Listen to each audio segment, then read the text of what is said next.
Napoleon Bonaparte was once seen as the greatest military commander on planet Earth.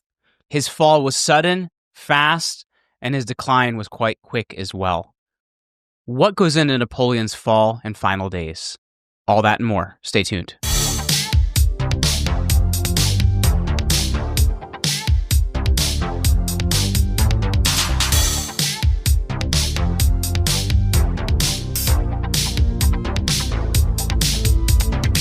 Welcome back to the Jeremy Ryan Slate Show. I'm your host, Jeremy Ryan Slate, the CEO and co-founder of Command Your Brand.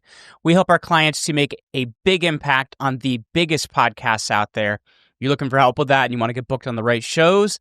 Check us out. We're over at commandyourbrand.com. You can also grab my best-selling book, Command Your Brand. That's over at bestpodcastbook.com. Reminder, if you're brand new to this channel, to like this video, leave us a comment, or smash that subscribe button if you support liberty, freedom, and want to build a better future.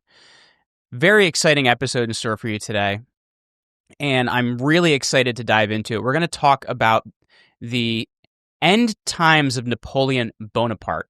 Very interesting historical figure. There was a great movie with Joaquin Phoenix that came out last year. If you didn't get a chance to see it, it was very, very good. And one interesting fact about Napoleon that I've always found interesting is after his period as what's called the first consul, which he borrows from the idea of the Roman Republic, and he comes back and basically takes over France as its sole ruler, he takes the title emperor. And it's interesting because the more you read into Napoleon, you find he didn't really care about titles. He didn't really care about all of the pageantry. He cared about power. That's what Napoleon cared about. But the thing he understood, which I find very, very interesting, is the title of emperor put him with the European nobility. And why is that important? Because he knew the position he was in was quite perilous, and he was putting himself in a position where were he to lose, were he to fall, he would be killed. And by taking the title emperor, he now places himself with other nobility. Well, nobility isn't killed. Nobility is exiled. And that was the brilliant idea that Napoleon had, which we're actually going to discuss in today's episode, because were he to be killed, it would set a bad precedent for other monarchs across Europe. So by taking the title emperor, he was actually putting a future safeguard in place to protect his own life. Very interesting stuff, and excited to dive into this episode with you guys. All right, so reminder, guys, you can find me on X. I am at Jeremy Ryan Slate, and today we're diving into one of the most epic finales, the Exile of Napoleon Bonaparte on the remote island of St. Helena. From ruling Europe to scratching out memoirs in a moldy house, Napoleon's last chapter is packed with power, betrayal, and some serious mysteries. Was he a defeated emperor or still scheming from 1,200 miles off nowhere? We're unpacking it all with names, dates, and the conspiratorial bend you love. Buckle up, it's going to be quite a ride. Before we set sail for St. Helena, let's get the lay of the land. Napoleon Bonaparte, the Corsican genius who crowned himself emperor, turned Europe upside down with wars, laws, and ambition. But by 1815, his empire's in ruins, and the British banned him to a volcanic speck in the South Atlantic. He's not just a prisoner, he's a puzzle, dictating epic memoirs, sparring with his jailers, and maybe hiding plans for one last comeback. Did he bow out quietly, or was he plotting until the end? And what about those whispers of poison, escape, or even a body double? Let's break it down with the historical context you love and you're here for, step by step, and dig even deeper than ever. Let's kick things off in 1814 when Napoleon's world starts collapsing. Born in 1769 on Corsica, Napoleon Bonaparte claws his way from a scrappy artillery officer to emperor by 1804, ruling France and steamrolling half of Europe. He's outsmarted Austria at Austerlitz, and in 1805 crushed Prussia at Jena. In 1806, and forced Russia to the heel with the Treaty of Tilsit in 1807, but his luck sours with the 1812 invasion of Russia, a brutal misstep where 600,000 men march in and only 50,000 stagger out, frozen and starved. And it reminds you not to attack Russia in the winter, because the Russians will just pull back and watch you die. That's how it goes. It's brutal. By 1813, the Sixth Coalition, Britain, Prussia, Austria, and Russia, smells blood, led by Britain's Duke Wellington and Prussia's Gebhard von Blücher. They hammer Napoleon at Leipzig. In October 1813, a monster battle with 600,000 fighters and 80,000 dead. It's the biggest clash in Europe until World War I. In March 1814, Paris falls, and Napoleon's marshals, like Michael Ney, turn on him. On April 6, 1814, he abdicates, forced to quit as emperor at Fontainebleau. The Allies, including Tsar Alexander I of Russia, exile him to Elba, a tiny island off Italy's coast. Elba's a cushy prison. They let him keep 400 guards and the title Emperor of Elba. He builds roads, plants vineyards, but Napoleon's restless. On February 26, 1815, he pulls a stunt straight out of the movies. He escapes with 700 loyalists, sails to France, marches to Paris, crowds cheer, soldiers defect, and by March 20th, he's back in power. It's called the 100 Days, and it terrifies Europe. Was this a desperate gamble, or did Napoleon have a master plan? Some ex-posts claim he had secret allies in France and America ready for a comeback. Let's see how it plays out. Napoleon's return in 1815 sends Europe into panic mode. The Seventh Coalition, Britain, Prussia, Austria, and Russia, forms to crush him for good. On June 18, 1815, it all goes down at Waterloo, in what's now Belgium, and also a song by Abba, which my 6-year-old and 4-year-old are obsessed with. I will not sing that here. Napoleon, commanding 73,000 troops, faces Wellington's 68,000 and Blücher's 45,000. The battlefield's a muddy mess from rain with cannons roaring and cavalry charging. By nightfall, Napoleon's army is routed, with 70,000 dead or wounded across both sides. It's his final defeat. On June 22nd, 1815, Napoleon abdicates at Élysée Palace, dreaming of escaping to America, which, by the way, his brother at this point in time, Joseph Bonaparte, lived in New Jersey, funny enough, which is where I'm from. He heads to Rochefort, a port on France's west coast, but British ships led by Admiral George Cockburn block his path. On July 15th, he surrenders to Captain Frederick Maitland on the HMS Bellerophon, hoping for asylum in England. No dice. The British aren't risking another Elba. They choose St. Helena, a 47-square-mile island 1,200 miles off Angola, run by the British East India Company, which we'll talk about in a future episode. A very interesting, shadowy organization. It's one of the planet's most isolated spots, perfect for caging a lion like Napoleon.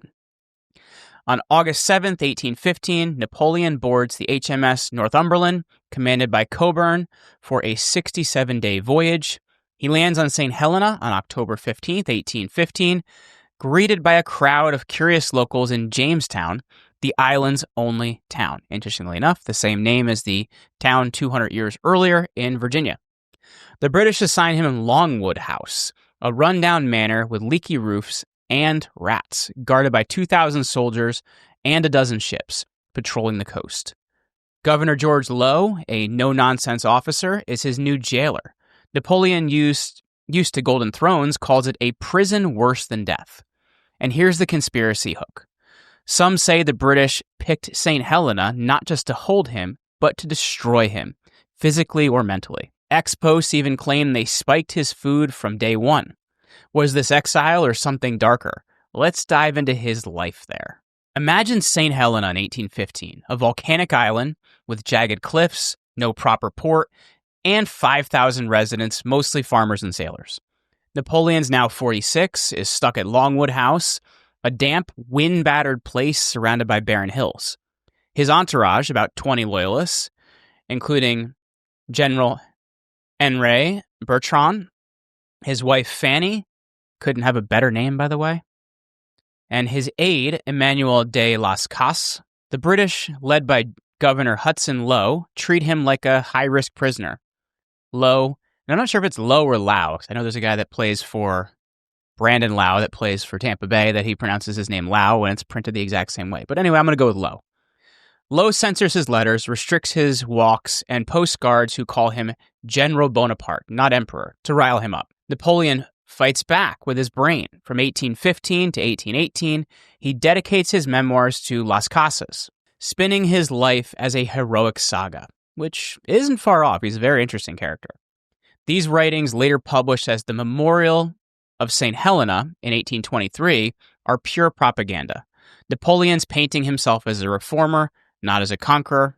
Remember, these are others' opinions, though he did try to conquer Europe. He describes his battles like Marengo in 1800 as fights for liberty, not power. It's a masterclass in legacy building, like Julius Caesar's of the commentaries, which we've covered on my other channel, Jeremy Roman Empire, so check that out. You know I geek out over those. But life's tough. In 1816, Las Casas is caught smuggling letters to Europe, possibly to Napoleon's allies, and deported. Lowe tightens the screws, limiting Napoleon's rides on his horse. Malamute, Napoleon retaliates with mind games, hosting dinners for British officers and charming their wives, like Betsy Balcombe, a teenager who later writes a memoir about his wit. He plants a garden, reads Voltaire, and debates history with his staff. But he's bored stiff. By 1819, he's complaining of stomach pain and fatigue, blaming Longwood's moldy walls. And here's the conspiracy angle. Was Napoleon's isolation deliberate or torture? Some ex-posts say Lowe was under the orders from London to break him, maybe with poisoned water or bad food. Others claim Napoleon was secretly contacting supporters in Brazil or New Orleans, planning a rescue. Historian Andrew Roberts says there's no evidence of plots, but Napoleon's letters hint at hope for a comeback. In 1817, he tells Bertrand, "My star hasn't fallen yet." Was he delusional, or was he onto something? Let's look at his final act. By 1820, Napoleon's health is tanking. Chronic stomach pain, vomiting, and weight loss. He's barely leaving Longwood, tended by loyalists like Charles Montauthon and valet Louis Marchand. On May 5th, 1821, he dies at 51, whispering, "France, the army, Josephine," per Marchand's account. The British autopsy, led by Corsican doctor Francesco Antamarchi, points to stomach cancer, same as Napoleon's dad, Charles Bonaparte, in 1785. He's buried in a valley on St. Helena under a willow tree until France reclaims his body in 1840 for a hero's funeral in Paris. But the conspiracies ignite. In 1961, a Swedish dentist, Stephen Forschovoid, tests Napoleon's hair and finds high arsenic levels, screaming poison. Suspects include Hudson Lowe, Monatharlon, who got 20,000 francs in Napoleon's will, or even British officials fearing his legend.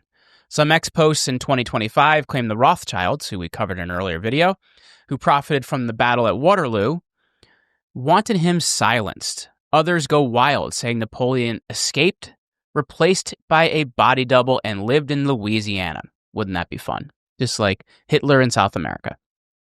A 2008 University of Milan study debunks the poison theory, blaming cancer and bad diet, but the arsenic mystery lingers. Wallpaper, dye, or something sinister. Then there's the escape angle. In 1818, a British officer, Captain James Johnstone, reports rumors of a rescue plot via a submarine. A crazy idea for the time. No proof, but Napoleon's brother Joseph was in America. As I mentioned, he's in New Jersey. And exiles in Chile were stirring. Was he planning a third empire or just dreaming? His legacy is no dream. The memorial sells millions by 1830, turning Napoleon into a romantic icon. His nephew, Napoleon III, rules France from 1848 to 1870. And here's a stat. In 2025, St. Helena's tourism board say 2,500 visitors a year trek to Longwood House chasing Napoleon's ghost. Was his exile a cage or a stage for one last legend? Why should you care about a guy stuck on an island 200 years ago? Because Napoleon's Exile is about power, resilience, and spin. His memoirs rewrote history, just like today's influencers craft their brands. Your career, your taxes, your newsfeed, they're shaped by people using Napoleonic tactics, just like Caesar's tactics. Control the story, charm the crowd, never look weak. His illness, a reminder that even titans can dodge fate, like Cesare Borgia's fever, and his syphilis, which we've covered earlier. What can you do? Well, first you can dig into the source. The Memorial of St. Helena or Andrew Roberts' Napoleon, A Life, are gold. Second, own your narrative. Napoleon used to exile to polish his image. You can shape yours with every post, pitch, or project. Third, sniff out the lies. When you hear it's just illness or he's finished, ask who's spinning that and ask cui bono, who benefits. In 2025, with global powers clashing and conspiracies everywhere, Napoleon's a warning. The game's always on, even in exile. So who's today's Napoleon? Plotting their comeback from the shadows. Keep your eyes peeled.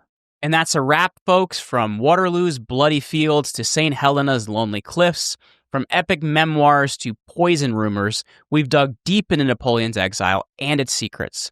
Was he a broken emperor or still playing chess? You tell me.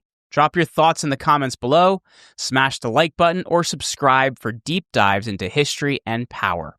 Follow me on X. I am at Jeremy Ryan Slate. Remember to hit up our sponsors in the description and support them as it does help. Want to weigh in on Napoleon's fate? Hit me up on X with hashtag Napoleon Exiled, and let's keep the conversation going. Till next time, keep questioning, keep digging, and I'll see you on the next episode of the Jeremy Ryan Slate Show.